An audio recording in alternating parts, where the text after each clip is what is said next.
Nais na ng kampo ni Vice President Sara Duterte na mag-move on sa mas mahalagang problema sa lipunan matapos pagtibayin ng Korte Suprema ang desisyon na nagsasabing labag sa saligang batas ang impeachment complaints na inihain sa kanya noong 2025. Sa harap nito, ready naman ang grupong Bayan Muna na i-refile ang impeachment kontra sa bise. Oras na mapasun na ang one-year ban ng konstitusyon. It affirmed that the fourth impeachment complaint transmitted to the Senate on February 5, 2025 was already barred. Sarado na ang usapin at dapat nang umusad sa iba pang isyong kinakaharap ng bayan.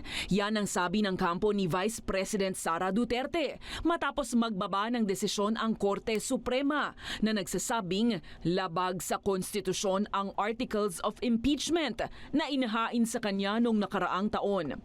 Matatandaang sinimulan ng Kamara ang impeachment proceeding kontra kay VP Sara noong 2025 dahil sa mga paratang na graft and corruption at umano'y assassination plot laban kay President Ferdinand Marcos Jr.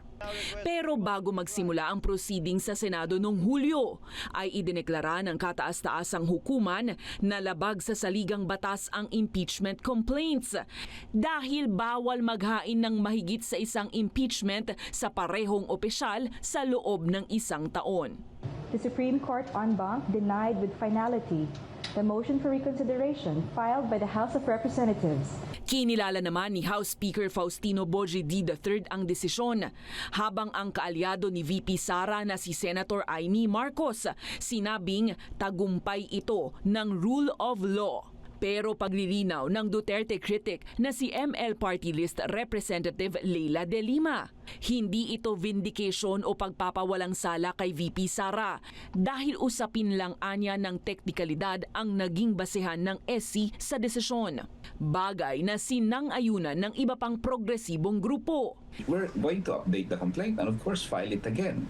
Sa harap nito, kinumpirma ng grupong Bayan Muna na nakahanda na silang ihain muli ang impeachment complaint kontra kay Duterte sa sandaling matapos ang one-year ban sa February 6.